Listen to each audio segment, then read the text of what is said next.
We're here to talk about this issue, and it's not just here in Waupaca. A couple hours ago, we were in Appleton, and after this stop, we're going to be in Shawano, and then finishing off the day in Green Bay. And we're taking some time today, and we're making these stops on all over the district because this is a really, really important issue. Before I get into the numbers, and the facts, and the figures, and the policies, I think it's important to share with you at a gut level why this is so important to me, and why this goes to the heart of who I am and my value system. So I want to give you a story. 10 years ago, at Willow Ridge Nursing Home in Amory, Wisconsin, I was with Grandpa Nelson, and he had just moved in, and we were talking about items in the news. We were talking about the Packers, we were talking about sports, we were talking about family, and my grandpa got to talking about Social Security. And he said to me, he said, "Thomas, if you ever find yourself sometime in the future as a member of Congress and you are in a position to influence national policy, international policy, promise me one thing. Promise me that you will do all you can to save, protect, and strengthen Social Security." That was 10 years ago. And he said that because at that point in his life, he was over 90 years old. All he had, besides family, was Social Security. And he knew that it made a big difference for him, and he knew he wasn't the only one. His roommate Ted, also on Social Security, other residents at Willow Ridge, and countless other friends and neighbors and family over the years.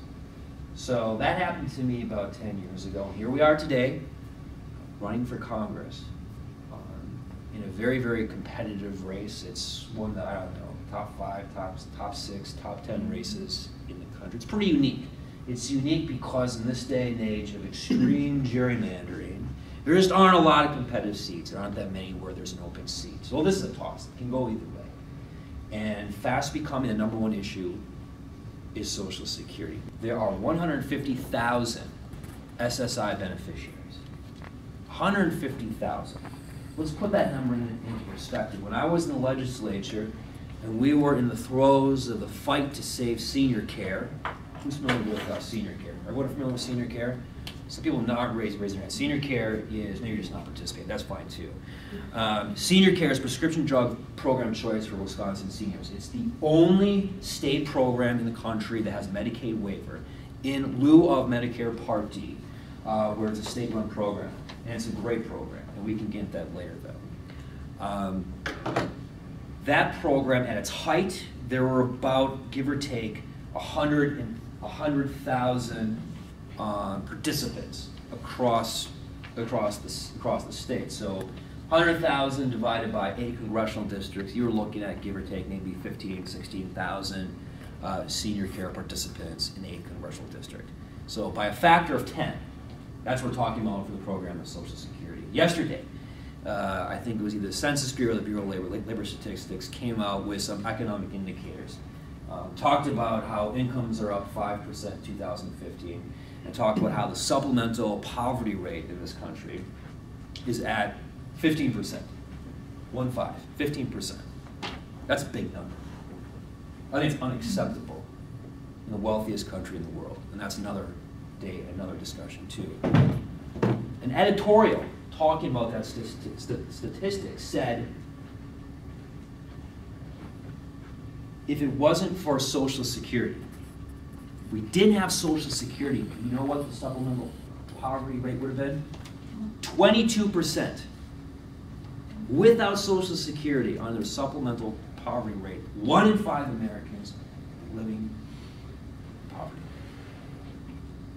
Folks, the stakes could not be higher. This is where I stand.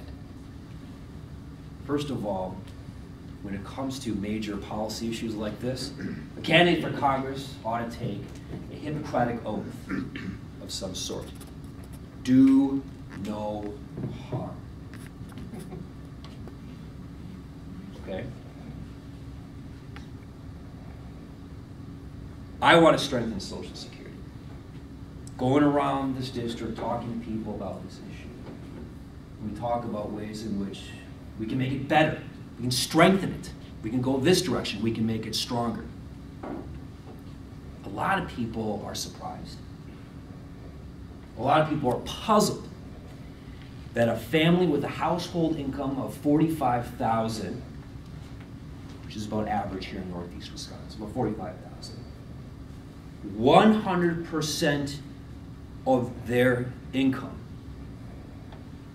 is assessed towards Social Security. 100%. Make $1 million. Only $118,000 of what you earn is assessed toward Social Security. Just 18%. On a percentage basis, 100% of an income for a family making $45,000 a year, $50,000 a year, 18% for a family making $1 million. Then you go to like a Bill Gates, making $1 billion or whatever that is. You know, instead of 18%, it's try to do the math here quickly. 0.1%. Ladies and gentlemen, Phil Nolan. Even smaller. That's a way that we can improve Social Security to make sure it's here for current beneficiaries and future beneficiaries. That's where I stand. My opponent wants to go the opposite direction. He's talking about reducing benefits to the poverty line. He's doubling down. He said we could attach it to chain CPI. He's tripled down on this. He wants to raise the retirement age. His words. The last place in this country where we should be talking about raising the retirement age, after how many years of working hard at a foundry, at a mill, doing a trade, the 8th Congressional District is the last place where we should be talking about raising the retirement age. We should not be talking about cutting back. We should not be talking about scaling back. We shouldn't be talking about reducing benefits. We should be talking about strength.